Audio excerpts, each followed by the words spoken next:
our project is Zion Baptist Church owns two properties. One, a church that we worship in, opened in 1973. We also own a second building that's over 100 years old, was built in 1911.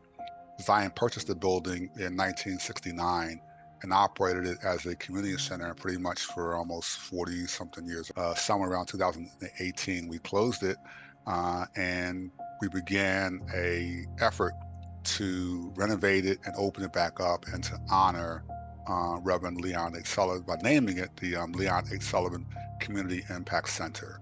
We got a design grant from the William Penn Foundation, and eventually led to a charrette with Green Building United to talk about how we might incorporate sustainability into the project itself.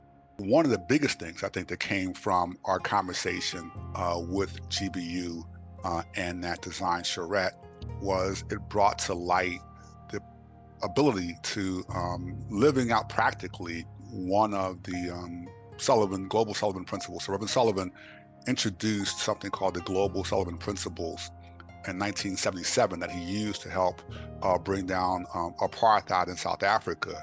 And one of the principles says, provide a safe and healthy workplace, protect human health and the environment, and promote sustainable development. So it literally was, wow, here's a chance to bring to life in very practical and very real terms, that idea that he introduced some 40 years ago now, almost, more than 40 years ago. So right now we're in the design phase and construction, fundraising and construction phase, but early on through a series of workshops, community task force engagements, surveys. So early on in the planning, we really engaged the community at all different levels, held several community meetings where we did some design charrettes. I think that getting in at the beginning, thinking through energy modeling and the goals of sustainability before you even start design is critical to making sure that you can manage that budget well.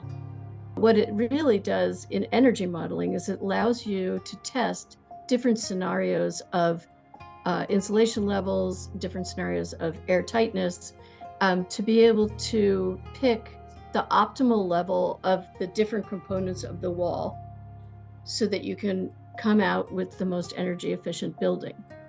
And at the same time, look at it from a budget standpoint and say, how do we minimize the budget to get to the optimal wall that's going to get us to the goal of where we want to be?